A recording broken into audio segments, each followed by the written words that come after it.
शांत स्वरूप हूँ। अपने स्वरूप को देखें, चले जाएं अंदर, बहुत शांति, गहरी शांति, डीप साइलेंस की अनुभूति करें, जहाँ बिल्कुल शोर नहीं है, शांति ही शांति। हमें चाहिए भी तो शांति ही ना, बहुत शांति, गहरी शांति। शांति तो मेरा स्वधर्म है, मेरा स्वरूप है, मेरी अपनी प्रॉपर्टी है।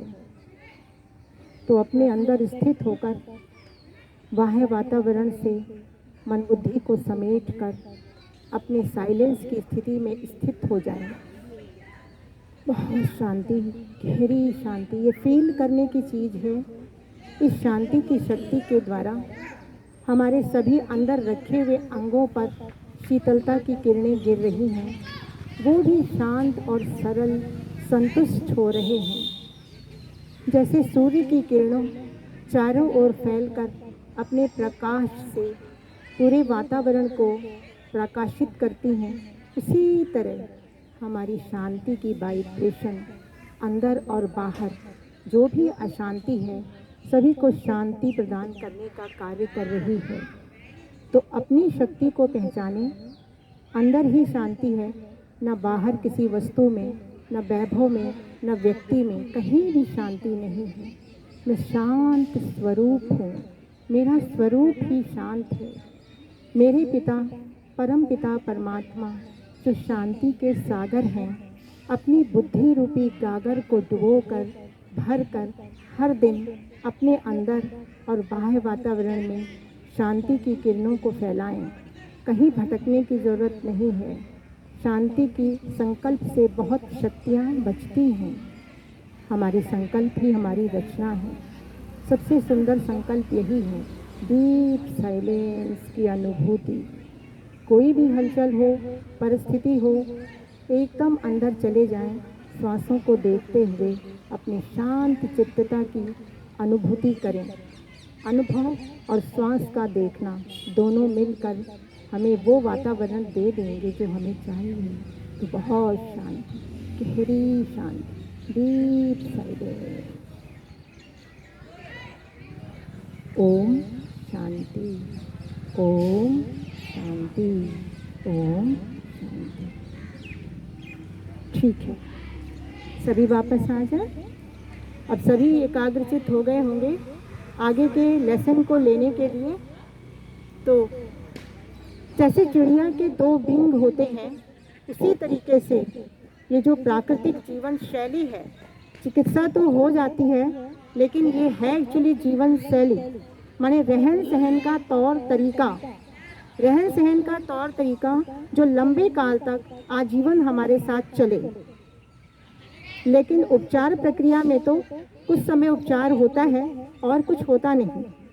तो जो चिड़िया की विंग की तरह इसमें दो ही बातें हैं इस प्राकृतिक जीवन शैली में। एक तो इसकी मुख्य मौलिक बातें हैं जिनको जानना बहुत ज़रूरी है, और दूसरी बातें इनका प्रैक्टिकल अप्रोच है। प्रैक्टिकल अप्रोच माने क्या खाएं, क्या ना खाएं, कैसे खाएं, कब खाएं, कितना खाएं, कैसे बनाएं, ये सारी बातें आती हैं। हम यही जानना चाहते हैं, लेकिन इसकी पहले की बात को नहीं जानना चाहते। लेकिन अगर पहले की बात को जान जाएं तो काम बन सकता है। We are not treating the people, we are educating the people so that they will become happy and healthy. तो जो इसको एजुकेशन के रूप में लेना चाहेगा वो आजीवन इस दिव्य शिक्षा का अधिकारी बन जाएगा, है ना। लेकिन शुरू में तो ऐसा नहीं होता है। हम अपने अपने रोगों की ही चिंता करते हैं कि मुझे ये रोग से प्रताड़ित हूँ, मेरे ये रोग का यहाँ इलाज मिल जाएगा। बिल्कुल मिलेगा। किन कारणों से रोग आया है?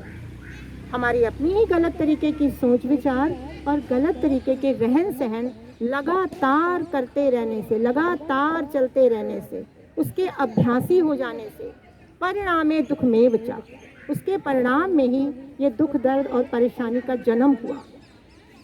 अब शिशु के जन्म के समय में एक प्रकृति की ओर से शक्ति प्रदान की जाती है जिसे कि प्राण शक्ति कहते हैं। ये प्राण शक्ति पराशक्ति है। इसे हम कहीं से भी खरीद नहीं सकते और ना ही इसको हम बढ़ा सकते हैं। ये एक पैतृक संपत्ति के रूप में हमें मिली है, तो इसे हम खरीद तो सकते नहीं, तो कर क्या सकते हैं? केवल और केवल इसे हम बचा सकते हैं।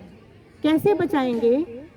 बहुत से ऐसी कार्यक्रम हम सुबह से शाम तक करते हैं जिसमें अनावश्यक शक्तियों का खर्च होता है।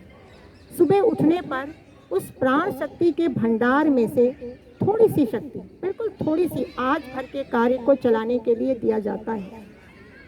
अब अगर हमने गलत तरीके के सोच विचार, खान पान, रहन सहन में ईर्ष्या, द्वेष, इन सब चीज़ों में उसको गंवा दिया तो सही काम के लिए शक्ति बचेगी नहीं। और दूसरे, अंदर रखे हुए सारे ही अंग बड़ी सजगता से, बड़ी ही सरलता और सजगता और नैसर्गिकता से अपने अपने कार्यक्रम को निभाने में लगे हुए हैं। बाहर से उनको थोड़ा सपोर्ट चाहिए होता है, बस वही सपोर्ट हम देते नहीं तो शक्ति का दुरुपयोग हो जाता है। इसी शक्ति को समझना है, क्योंकि ये हमारी अपनी अनमोल संपत्ति है। इसको नहीं समझने की वजह से ही आज हम इतने दुखी हैं। तो आयु के साथ साथ चाहे हम सही ढंग से भी चलें, लेकिन ये शक्ति थोड़ी थोड़ी कम होती जाती है। पर इसका मतलब ये नहीं कि हमारी दिनचर्या नहीं चल पाएगी। चाहे 80 साल के भी होंगे तो उस समय जो शक्ति हमारे पास होगी भगवान की दी हुई, उससे ही सारे काम उस दिन के बड़ी अच्छी तरह निभ जाएंगे। तो मेन हमको समझना है कि हम शक्तियों का किस तरीके से सदुपयोग करें। 4 रास्तों से शक्तियों का बहुत दुरुपयोग हो रहा है। सबसे पहली बात, गलत तरीके का खान पान और ज़्यादा खाने से। बिना भूख के ही हम खा रहे हैं, अच्छी तरह चेक कर लेना।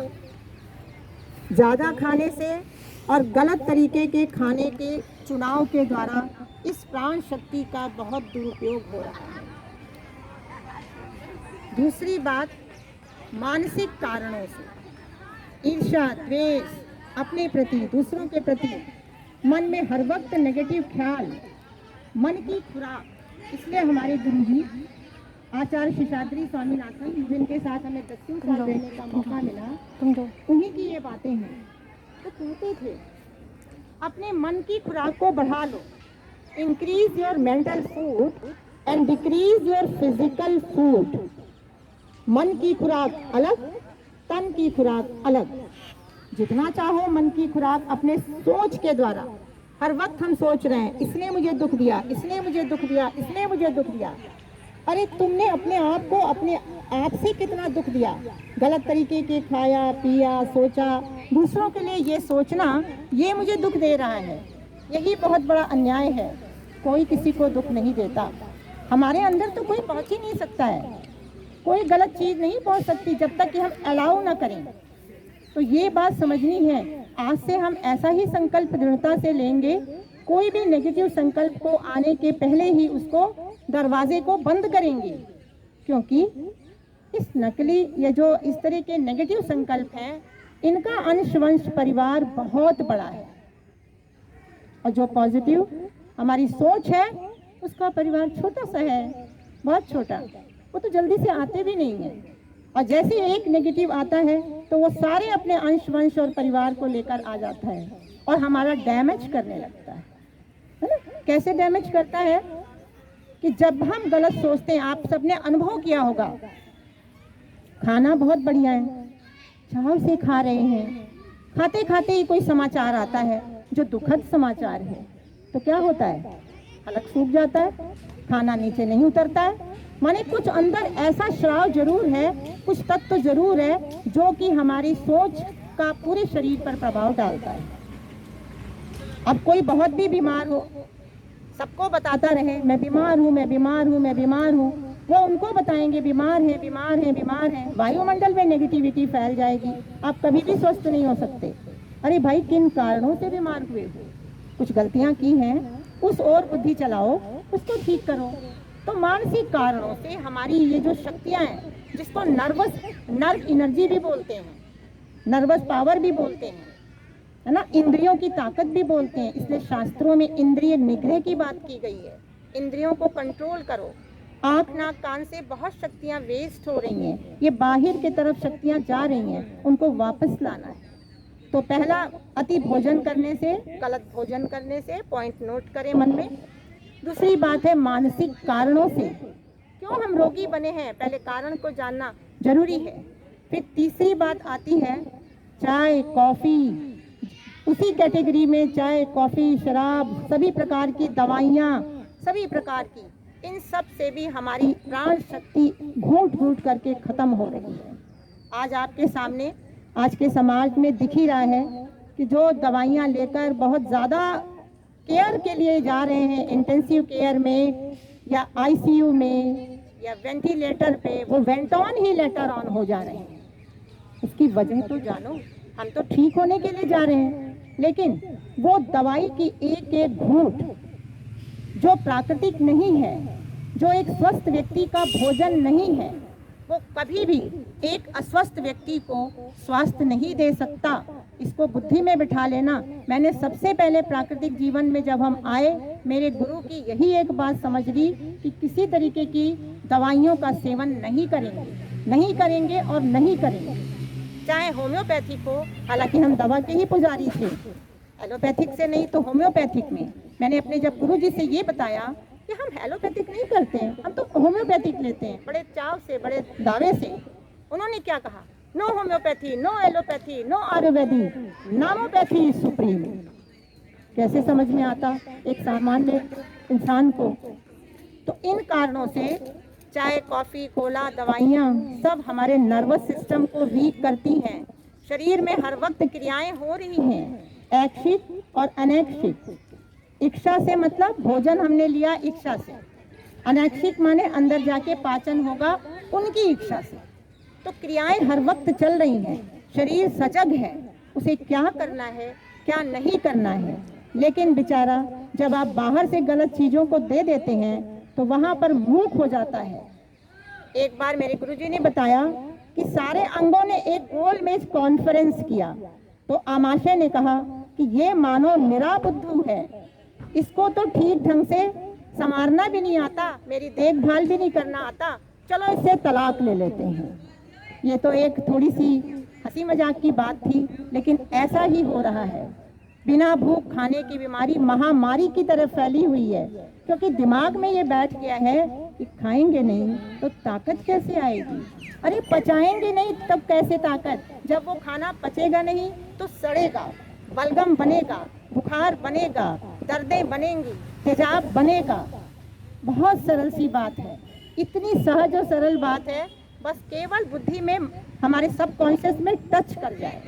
तो ये तीन बातों के अलावा अभी बताया, ज़्यादा खाने से, गलत खाने से, और दूसरी बात बताई मानसिक कारणों से, और तीसरी बात बताई जो गलत तरीके की चीज़ें हम ले रहे हैं, सेवन कर रहे हैं, है ना, चाय कॉफ़ी वगैरह दवाइयाँ वगैरह, उनसे। और एक और चौथी बात है कि हम क्या कर रहे हैं कि अपने संयम और नियम पर नहीं चल रहे हैं। ब्रह्मचर्य का पालन, ये थोड़ा बड़ा शब्द लगता है, लेकिन सुबह से शाम तक संयम और नियम अपनी मनमत पर चल रहे हैं। तो इन सब वजहों से लॉट ऑफ एनर्जी रिलीजेस, बहुत सारी एनर्जी जिसका सदुपयोग होना है वो लीकेज हो रही है। अब आप ही बताओ, कितना भी आप अच्छे से चल लो, चाहे मैं ही क्यों ना हूँ, फिर भी साल में, 2 साल में, 3 साल में एक बार आपको कुछ ना कुछ तकलीफ तो आनी ही है, जिसमें कि बुखार बचपन से लेकर बुढ़ापे तक यही चीज़ आनी है, इसको समझना है। यही नहीं हम समझते बिल्कुल भी। बुखार, खांसी, नज़ला, जुकाम, दस्त, फोड़े फुंसी, ये एक ऐसी तकलीफ है जिसमें बाहर बिल्कुल शक्ति नहीं दिखाई देती। जब नेचर की ओर शुरू करते हैं, खान पान बदलते हैं, तो भी यही तकलीफ आती है, तब जाकर हमारे अंदर की जो पूरी ताकत है दिखाई देती है। क्योंकि इन गंदगियों को हमने छुपा छुपा के रखा है। गलत तरीके के खान पान से, आचार विचार से हमारी अंदरूनी सफाई बिगड़ती है। देखो, बीमारी का कोई नामकरण है ही नहीं। जैसे भगवान एक है ना, अगर उनको धनुष पकड़ाएं तो राम कहलाएंगे, और अगर उनको कुछ और पकड़ाएं तो कृष्ण और हनुमान वगैरह। फिर भी कहते क्या हैं, गॉड इज वन। ये सारी मुख्य बातें मैं बता रही हूँ, इनको अगर आप ध्यान से सुनेंगे तो आगे तक, अंतिम श्वास तक ये काम आएंगी। तो सारी बीमारियां एक हैं, यूनिटी ऑफ डिजीज माने हमारे गलत तरीके के खान पान से, रहन सहन से अंदर की सफाई का बिगड़ना। अंदर की सफाई के बिगड़ते ही अंदर के जो बैठे हुए कर्मचारी हैं उनको फिर से स्वस्थ बनाने के लिए प्रयास में जुट जाते हैं, तो तीव्र रोग आता है। तीव्र रोग का मतलब होता है प्राण शक्ति बहुत ज़्यादा है, कर्मचारियों में काम करने की ताकत बहुत ज़्यादा है और वो सारी तरफ से समेटकर उस सफाई को बनाने में लग जाते हैं। बस उसी को तो हमने इस कलयुगी समाज में दुश्मन माना है। छोटे बच्चे को जुकाम हुआ, पैदा हुआ, जुकाम हुआ, खांसी हुई, 10 थोड़े लग गए, फौरन दवाई, फौरन दवाई, दवा के पुजारी, सुबह से लेकर शाम तक दवाई।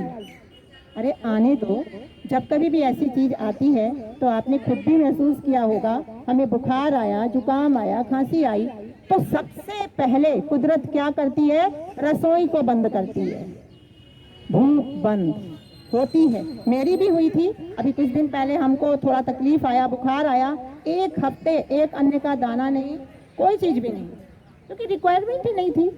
भूख बंद, टंग कोटेड है ना, टंग कोटेड होगा, आंखों से पानी, शरीर में दर्द, सबने महसूस किया हुआ है ये सब चीजों को। शरीर में खूब दर्द, उठने का बिल्कुल मन ही नहीं, क्योंकि ये एक प्रयास है, कुदरत ऐसा बनाती है। अरे भाई, हम अंदर लगे हैं फिनिशिंग सफाई करने में, मुझे बाहर से अभी तंग मत करना। कोई भोजन भी हमें नहीं चाहिए, क्योंकि शरीर के अंदर कई दिनों के लिए रखा रहता है स्टोरेज, रेडीमेड फूड, इमरजेंसी के लिए। शायद आपको नहीं पता है, पर ये महसूसता की बात है, वो उसी के द्वारा अंदर काम चलता है। नया भोजन लेकर काम नहीं बनाना होता है, केवल अगर पानी की जरूरत है। कितने कोरोना के मरीज भी इसी से ठीक हुए, अभी इसी दौरान 2 साल। केवल अगर पानी की, कई बार तो पानी की जरूरत भी नहीं होती है। अगर पानी की जरूरत नहीं है, जबरदस्ती मत देना, किडनी पर लोड है, उस समय खाने की जरूरत नहीं है, तो आप सोचो जिसको खाने की सस्पेंड हो गया है, कुदरत ने कर दिया है, उसमें आप डालते हो दवाई, उसमें आप डालते हो उपचार, कितनी बड़ी विडंबना है। वो भी तो हम खा ही रहे हैं ना, उसको भी तो खा रहे हैं। जो भी चीज हम खा रहे हैं उसको शरीर को पचाना पड़ता है। अब सारी शक्तियां तो लगी हैं बुखार हटाने में, वहां जलाया जा रहा है, जो भी बलगम है निकाला जा रहा है, म्यूकस बन के भगाया जा रहा है, और आपने उनके दिमाग को फिर से विपरीत करा, खाना डाल दिया, दवाई डाल दी। चूंकि खाना शरीर में जब पड़ जाता है बीमारी की अवस्था में बिना रिक्वायरमेंट के, वैसे भी अगर रिक्वायरमेंट नहीं है और आपने खाना दे दिया तो वो पाप है, अभिशाप है। क्यों?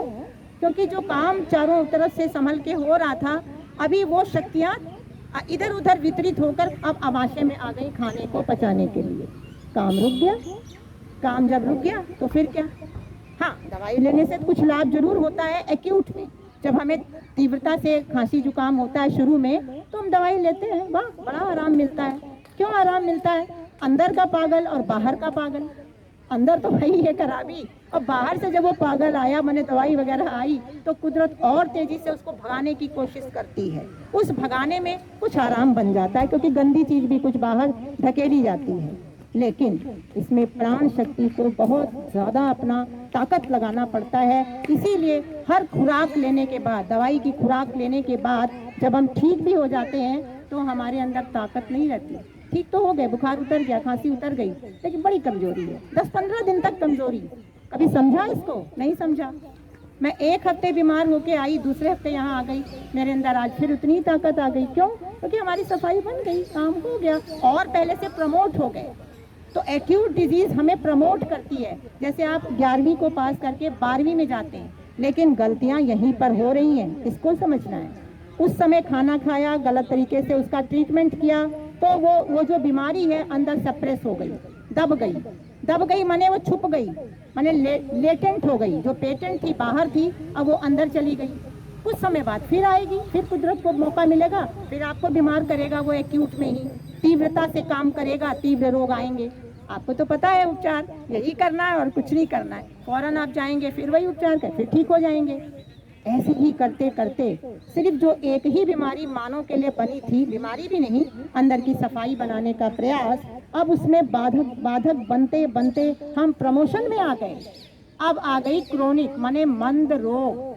अब हम मंद रोगी ही बन गए। मंद रोगी माने बाहर से ठीक ठाक और अंदर से अच्छा नहीं लग रहा है, अंदर से सुस्ती।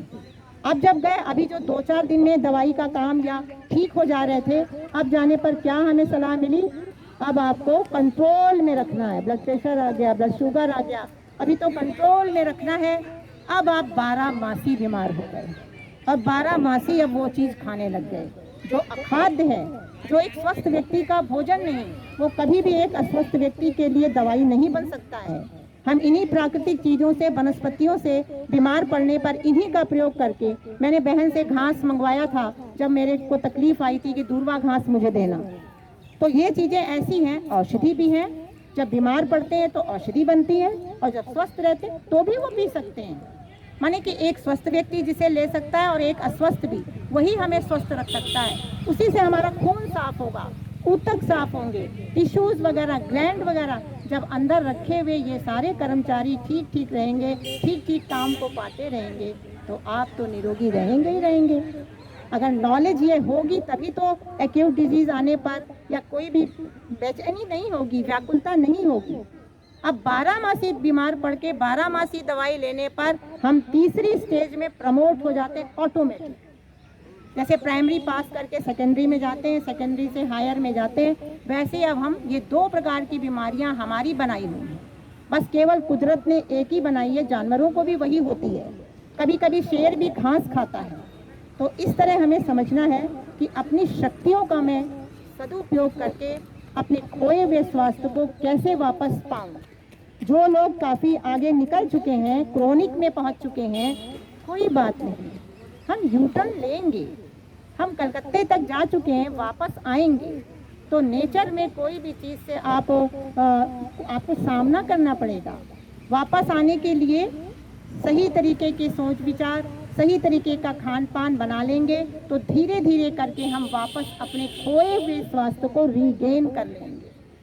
अब जो इतने गिरावट में हैं, जब वो हमारे पास आते हैं, हम कहते हैं भाई थोड़ा खाना कम कर दो, थोड़ा रोटी चावल कम कर दो, थोड़े सलाद बढ़ा लो, थोड़े फल बढ़ा लो, थोड़े से जूस ले लो। तो उनकी विचारधारा ये होती है, अरे इतना बढ़िया हम फ्रूट ले रहे हैं, जूस ले रहे हैं, हमें तो बहुत ताकतवर हो जाना चाहिए। पहले तो हम ये नहीं ले रहे थे, लेकिन नहीं, आप ताकतवर नहीं बनेंगे। इतनी अधिक अंदर जब गंदगी पड़ी है तो ये शोधक पदार्थ जाकर शुद्धिकारक हैं। ये जो प्राकृतिक रूप से मौसम की साग सब्जियां और फल और घास पत्ते ये सब हैं, शुद्धिकारक हैं, पुष्टिकारक नहीं है।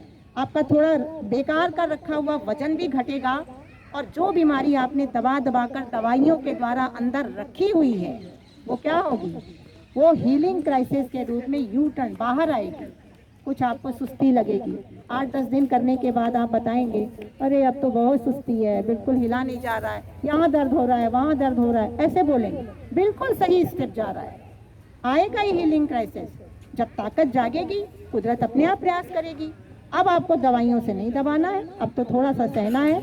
उसके लिए भी कुछ प्राथमिक एड तो है ही है, सहायता तो है ही है। आप गीली पट्टी का प्रयोग करें, जब अगर कोई तकलीफ है तो भी करें, और नहीं तकलीफ है तो भी करें। सबको पता है गीली पट्टी क्या है, या किसी को नहीं पता है? अगर नहीं पता है तो आप एक पट्टी निकाल कर आप दिखा दें किस तरीके से ये कॉटन की पट्टी होती है। आप भी इसका इंतज़ाम कर सकते हैं, और इसके ट्रेमेंडस लाभ हैं। इसके लिए ये ज़रूरी नहीं कि आपको बीमार ही पड़कर लगाना है, आप जब स्वस्थ हैं तब भी आप इसको बिल्कुल लगाएं। आजकल के मौसम में तो इतना इससे शीतलता मिलती है, क्योंकि अंदर एसिड है, तेजाब भरा हुआ है ना, तो उसकी वजह से कहीं दर्द है, कहीं खून, कहीं गर्मी आ रही है। जब इस पट्टी को हम आप यहाँ आके दिखा दें, जब इस पट्टी को हम लगाते हैं, 2-2.5 मीटर लंबी चौड़ी ये पट्टी है। इसको पहले तो गीले पानी में आप भिगो दें 5-6 घंटे के लिए, नई है, खादी की है। जब ये पानी को सोख के मुलायम हो जाएगा, निचोड़ के अच्छी तरीके से अपने वस्त्र के नीचे से इसको पूरे इस रीजन में, एब्डोमेन रीजन में इसको लगाना है, अंदर से इसको लगाना है। आप इसको फोल्ड करके लगाते हुए भी दिखा सकते हैं, है ना। तो इसको अंदर की तरफ से आप पूरे इस पर रैप करना है, पूरा रैप कर ले अच्छी तरीके से। तो यहाँ की जो भी गर्मी है, क्योंकि मध्य प्रदेश को नरम रखना है, उत्तर प्रदेश को शांत रखना है, सारे मुल्क में शांति रहेगी। एक बार हमारे गुरुजी के पास एक एमएलए आया, कर्नाटक का था, बहुत जल्दी में। कहता है उसको तो अल्सर हो गया था और अल्सर के लिए कुछ का उसको ऑपरेशन बताया था डॉक्टर ने, तो डरा खपा आया। कहा हमें जल्दी से कुछ 2 मिनट में बता दीजिए गुरुजी। तो हमारे स्वामीनाथन जी तो बहुत ही प्रबुद्ध थे, उन्होंने कहा उन्हीं की भाषा में बोला कि देख भैया, तू उस मुल्क को देखता है, ये भी एक मुल्क है, मैं भी उसी भाषा में बोल रही हूँ, ये भी एक मुल्क है। इस मुल्क में एक है मध्य प्रदेश और एक है उत्तर प्रदेश। देख भैया, तूने मध्य प्रदेश को नरम नहीं रखा, उत्तर प्रदेश को भी शांत नहीं रखा, क्योंकि तू तो एमएलए है, तेरे बड़े टेंशन होते हैं, और तूने खान पान भी गड़बड़ रख के इसको भी नरम नहीं रखा, इसलिए पूरे मुल्क में अशांति आ गई है। अब तू दोनों की केयर कर ले, तू बिल्कुल ठीक हो जाएगा, है ना। तो ये जो मध्य प्रदेश है, इसको नरम रखने के लिए पट्टी का प्रयोग हमने अभी करा। ऐसे हम लगाएंगे जैसे बहन ने लगाया है, अंदर से लगा ले, बहुत आराम मिलता है। और दूसरी पट्टी गले पर लगा ले, क्योंकि सारी हीट उठ के ऊपर की ओर जाएगी, तो आपके गले में जो कंजेशन है उसमें भी मुलायमियत आएगी। अब तीसरी पट्टी माथे पर क्यों बताई, क्योंकि इसको भी तो शांत रखना है ना। आपको पता है हीट उठ के ऊपर जाती है, तो अगर ये दोनों ना भी लगा पाए, लेकिन ये मध्य प्रदेश वाली तो मेन पट्टी है, इसको जरूर लगाएं। तो जब यहाँ पर लगाएंगे माथे पर भी, और एक यहाँ पर भी, और एक अपने यहाँ पर भी, तो बात क्या बनेगी, तीनों सब जगह शांति, एक जैसा खून का संचार, बाया कन्वेक्शन करंट, इंजीनियरिंग टर्म है ये। जैसे पानी को नीचे रखते हैं तो ऊपर होता है ना, तो वैसे आप पट्टी को लगाएंगे। इसको अन्यथा न समझे, कहीं दर्द हो जाए, दर्द हो जाती तो भी पट्टी के प्रयोग हमें करने हैं। मान लीजिए घुटने में दर्द है, तो घुटने के अंदर जहाँ सीवियर पेन है, कभी भी वहाँ पर इस पट्टी को मत रखना, क्योंकि नस नाड़ियाँ फट सकती हैं। उसके 4 इंच ऊपर या 4 इंच नीचे रख ले, मुल्क तो एक ही है ना। गले में दर्द है, मेरे दांत में दर्द था, तो मैंने 4 परत करके पट्टी को ऐसे लगा कर रखा, खूब ठंडी पट्टी ऐसे लगाया। और अगर वैसे इसको हम ठंडी और गर्म पट्टी के रूप में भी प्रयोग कर सकते हैं, बड़े आराम मिलते हैं, घर बैठे ही कर सकते हैं। लेकिन एक गुजारिश जरूर है कि जो इस ज्ञान को थोड़ा अनुभव कर चुके हैं, समझते हैं, उनका सलाह जरूर लें, ताकि हमारा मन साथ दे। अगर हम उनकी सलाह लेंगे तो हमारा मनोबल थोड़ा बढ़ेगा। तो ऐसे लोगों का संग जरूर करें, क्योंकि एक संग, एक सत्संग और एक कुसंग, 3 बातें होती हैं। तो इसको हम गर्म और ठंडी पट्टी का प्रयोग को हॉट एंड कोल्ड फोमेंटेशन कहते हैं। तो जब कहीं बहुत दर्द है तो पहले 1 मिनट ध्यान से सुन लें, 1 मिनट ठंडी पट्टी रखें। 2-3 पट्टियाँ एक में दी गई हैं, तो उसमें से एक ठंडी पट्टी को 1 मिनट रख लें। उसके बाद 5 मिनट तक गर्म पट्टी, 2 बर्तन में ठंडे और गर्म पानी को रख लें। 5 मिनट तक गर्म पट्टी को रखें और फिर ठंडी पट्टी को रखें, फिर गर्म पट्टी को रखें, जब तक कि आपका पानी जो रखा हुआ है नॉर्मल ना हो जाए। 5-7 बार रख के और उसके बाद फिर ठंडी से ख़त्म कर दें। बहुत आराम मिलेगा, कोई दवाई नहीं, हाइड्रोपैथी। इसी 5 तत्वों का सहारा लेकर थोड़े प्राणायाम भी करते रहें। मैं भी बीमार थी तो भी मैं लेटे लेटे ही प्राणायाम या भ्रामरी कुछ करती थी, तो बड़ा आराम मिलता था। ज़्यादा नहीं हो पाता था, जितना हो पाए। पर 2 बातों का ध्यान बहुत रखना है। एक, अपनी शक्ति मितव्ययिता, जो प्राण शक्ति के बारे में बताया, उसको किस तरीके से सदुपयोग से खर्च करें, ज़्यादा खर्च ना करें। और अहिंसा का सिद्धांत, हिंसा न करें, बिना भूख ना खाएं, दर्द की अवस्था में ना खाएं, हड़बड़ी में भागना हो तो ना खाएं। बहुत सारी ऐसी बातें हैं, जानवर भी खा के आराम करता है। तो थोड़ी से हमें भी नैसर्गिकता में बढ़ना पड़ेगा। आज का समय ही ऐसा हो गया है, हम सब बिल्कुल परेशान हैं। तो इतनी सारी बातें भी आपको बताई प्राण शक्ति के बारे में, और ये भी बताया तीव्र रोग क्या है, और सभी बीमारियां अब एक हैं, तो सभी बीमारियां एक है। बीमारी को किनारे रख दो, कोई मतलब नहीं है, केवल हमारी सेहत गिर गई है। सेहत गिरी है, भूख ठीक से नहीं लग रही, नींद ठीक से नहीं आ रही है ना, मन ठीक से नहीं है। क्या मन सो अभी प्रसन्नता, मन में प्रसन्नता नहीं है। तो अपनी सेहत को बढ़ाने के लिए दिनचर्या और मनचर्या को बैलेंस करेंगे, है, मन की खुराक, तन की खुराक, दोनों को जैसे जैसे समझते जाएंगे, धीरे धीरे समझ आता जाएगा। ज़्यादा कठिन नहीं है, बहुत सहज है। जब हम कर सकते हैं, व्हाई नॉट यू, सभी कर सकते हैं। मुझे तो 25 साल हो रहे हैं, अभी मैंने कैलकुलेट किया, 20 भी नहीं 25 साल हो रहे हैं, है ना। तो 25 साल से लेकर आज तक अगर हमने कोई दवाई नहीं खाई, तो आप भी नहीं ले सकते हैं। क्यों नहीं, आगे की ज़िंदगी को बहुत सुखद बना ले, बिना दवाइयों के रह के देखें, गलत खान पान को छोड़कर देखें, मिर्च मसाले ये सब चीज़ों से अलग होकर देखें, आनंद ही आनंद है। तो जब बीमारी एक है तो कारण भी एक है ना, यूनिटी ऑफ कॉज। जब कारण एक है तो उसका ट्रीटमेंट भी एक है, यूनिटी ऑफ ट्रीटमेंट। और जिससे ट्रीटमेंट करना है वो भी एक ही है। कैसे? फूड और मेडिसिन, यूनिटी ऑफ फूड और मेडिसिन। अभी बीच में बताया, जो खाद्य पदार्थ है वही औषधि बनता है बीमारी में। बीमारी में अगर आप फलों का जूस ले रहे हैं तो वहाँ शोधक उस बीमारी को भगाने में काम आएगा, कोई स्वास्थ्य नहीं बनेगा उस समय। केवल बीमारी को हटते ही स्वास्थ्य दिखाई देने लगेगा। स्वास्थ्य तो अंदर है ही, आपका घर तो साफ है ही। अगर गंदा हो गया है, जैसे आपने पोछा लगाया तो वो ऑटोमेटिक आपको साफ दिखने लगेगा। तो बड़ी सहज बातें हैं। अब एक बात और मेरे दिमाग में आ रही है जो मैं आपसे शेयर करूं, क्योंकि उससे आपको बड़ा लाभ मिलेगा। प्राण शक्ति के बारे में है। बीमारी तो आपने समझ ली, कारण भी समझ लिया, ऐसे ऐसे हम बने हैं, अब हम उन कारणों को दूर करेंगे। सारी कहानी आती है इस मध्य प्रदेश की। आमाशय को 3 भाग में बांटना है। पहला आमाशय जो बैग जैसा है, जहाँ पर हम भोजन को डालते हैं, है ना, भोजन जाता है। जैसे ही भोजन जाता है, हर तरफ से शक्तियाँ हटकर भोजन को पचाने में जुट जाती हैं, क्योंकि बहुत ज़रूरी है। अगर भोजन सड़ने लग जाए तो आप जीवित नहीं रह सकते हैं। आपने देखा होगा, जब सड़ने के पहले ही कुदरत उल्टी कर देती है, फेंक देती है बाहर। गलत तरीके से कभी नहीं करना।